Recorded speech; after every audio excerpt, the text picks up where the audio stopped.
विष्णु, मेरे पास आओ बेटा। जी बाबूजी, मैं यहीं पर हूँ आपके पास। एक दिन तो सबको जाना है, मेरा भी वक्त आ गया है।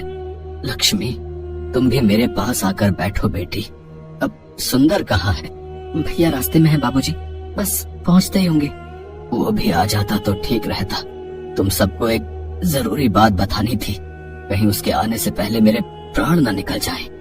ऐसा न कहिए पिताजी, आपको कुछ नहीं होगा। भैया भाभी बस आते ही होंगे।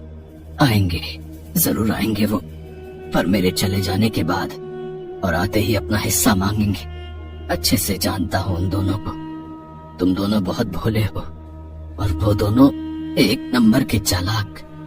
खैर, अब जो मैं बताने जा रहा हूँ उसे ध्यान से सुनो। मैंने इस तरह बंसीलाल स्वर्ग से धार गए और उनकी बात अधूरी ही रह गई। विष्णु और लक्ष्मी फूट फूट कर रोने लगे। बंसीलाल के 2 बेटे थे।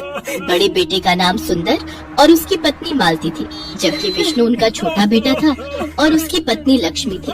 बंसीलाल हमेशा से विष्णु के घर पर ही रहते थे। विष्णु और लक्ष्मी उनकी खूब सेवा करते थे, जबकि सुंदर और मालती को तो हमेशा से बस बंसीलाल की जमीन जायदाद से ही मतलब था। जैसा कि बंसीलाल ने कहा था, उनकी मौत के बाद सुंदर और मालती वहाँ पहुँचे।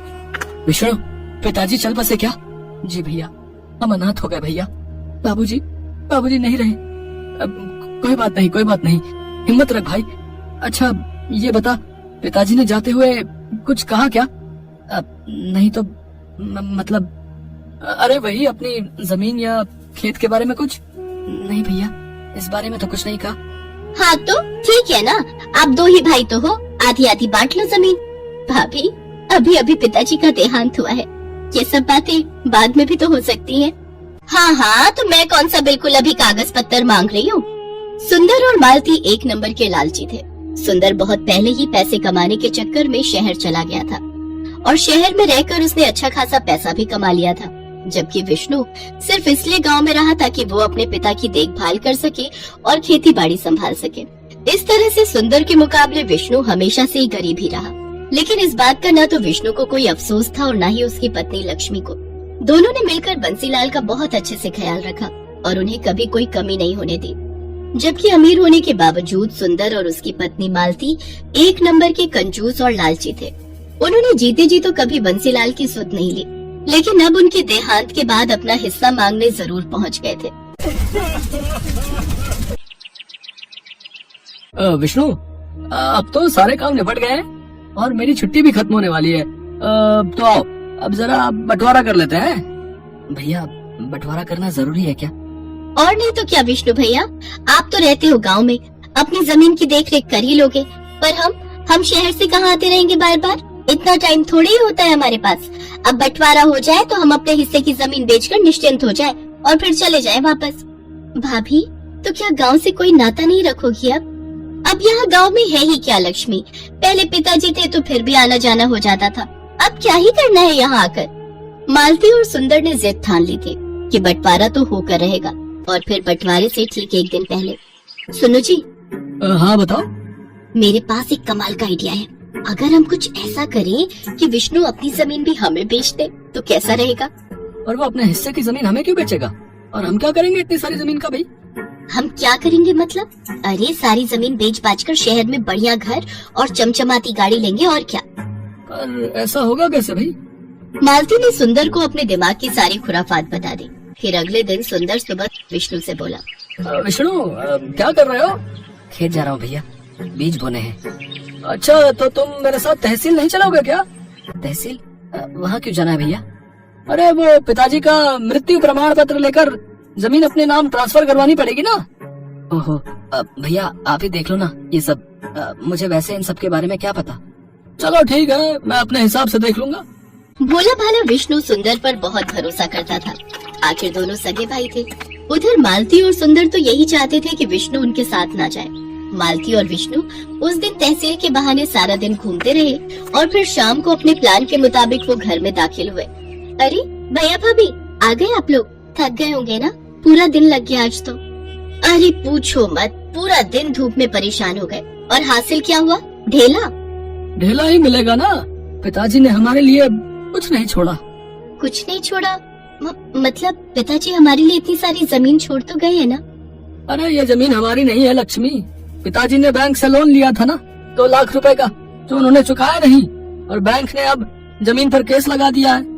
तब तक उनको पैसा नहीं मिलेगा। जमीन हमारी तो क्या, किसी का भी नाम नहीं हो पाएगी। पर भैया, पिताजी ने तो इस बारे में कभी कुछ नहीं बताया। अरे कैसे बताते? अगर वो बता देते कि जमीन गिरवी रखी है तो हम नाराज नहीं हो जाते। खुद तो चले गए और हमें भिखारी बना गए। कुछ भी हो भाभी, पर ऐसे तो मत बोलिए पिताजी के बारे में। अरे तुम चुप रहो लक्ष्मी। ये देख रही हो, ये बैंक का नोटिस है। इसमें साफ साफ लिखा है कि अगर हमने 1 महीने के अंदर 4 लाख रुपए नहीं चुकाए तो वो खेत की जमीन के साथ साथ हमारे घरों पर भी कब्जा कर लेंगे। हे भगवान, अब हम क्या करेंगे भैया? अब तो बस एक ही तरीका है विष्णु, 2 लाख तुम दो, 2 लाख हम देते हैं और जमीन बचा लेते हैं। भैया लेकिन अब इतना पैसा तो नहीं है हमारे पास। विष्णु और लक्ष्मी सुंदर और मालती की चाल में फंस चुके थे। वैसे एक तरीका है जिससे काम बन सकता है। हाँ, तो जल्दी बताओ ना। अगर ये दोनों अपने हिस्से की जमीन बेच दें तो काम बन सकता है। पर हम जमीन कैसे बेच सकते हैं? आप ही ने तो बताया कि जमीन पर केस है। हाँ, कोई और तो नहीं ले सकता, लेकिन हम तो ले सकते हैं। अगर तुम दोनों अपने हिस्से की जमीन हमें दे दो तो मैं अपने भैया से 2 लाख रुपए लेकर बैंक के पैसे चुका दूंगी, और फिर जब जमीन पर केस खत्म हो जाएगा तो उसे बेचकर अपने भैया के पैसे चुका दूंगी। भाभी, ऐसे तो हमारे पास जमीन ही नहीं रहेगी। अरे नहीं, ऐसा मत सोचो। वो नदी के पास अपना छोटा खेत है ना, ऐसा करो उसे तुम ले लो, उसी पर खेती करो। तुम मेरे भाई हो, इतना तो मैं कर ही सकता हूँ तुम्हारे लिए। बस एक वही ऐसा खेत है जो गिरवी नहीं है। मालती और सुंदर ने बहुत गहरी चाल चली थी। उधर विष्णु और लक्ष्मी सोच रहे थे कि उनके भैया भाभी ने उनका घर बिकने से बचा लिया है। फिर वैसा ही हुआ जैसा तय हुआ था। लक्ष्मी और विष्णु ने अपने हिस्से की जमीन मालती के नाम कर दी और खुद नदी के पास वाले खेत में खेती करने लगे। फिर कई दिन बीत गए। मालती और सुंदर सारी जमीन मिलने से खुश थे, तो विष्णु और लक्ष्मी भी अपना घर बच जाने की बात से संतुष्ट थे। लेकिन वो कहते हैं ना कि जो जैसा बोता है वैसा ही काटता है। एक दिन सुबह सुबह नदी के पास वाले खेत में, लक्ष्मी, लक्ष्मी, जल्दी इधर आओ। क्या हुआ जी? ये देखो, खेत में जुताई करते हुए मुझे क्या मिला? जुताई में विष्णु को एक लोहे का बक्सा मिला था जिसमें ढेर सारे सोने के सिक्के भरे हुए थे। तो वहीं दूसरी तरफ ठीक उसी वक्त शहर में मालती के घर की घंटी बजी। ये घर सुंदर का है? जी हाँ, आप कौन? हम लक्ष्मी सागर बैंक से आए हैं। आपके पिता बंसीलाल ने 4 लाख रुपए का लोन लिया था हमसे, और उन्होंने उसकी सिर्फ 3-4 किश्तें ही चुकाई हैं। हम गांव में आपकी खेती की सारी जमीन अपने कब्जे में ले चुके हैं और उसकी नीलामी करेंगे। अगर आप चाहते हैं कि हम ऐसा ना करें तो आपको सूद समेत कुल 9 लाख रुपए भरने पड़ेंगे, वो भी 3 महीनों के अंदर। सुंदर आए तो उन्हें ये बात बता देना। मालती को समझ नहीं आ रहा था कि आखिर ये सब क्या हुआ और कैसे हो गया, लेकिन सच तो यही था कि अब जाकर हुआ था असल मायने में बंटवारा। जिसने जो बोया था वही उसे मिल रहा था।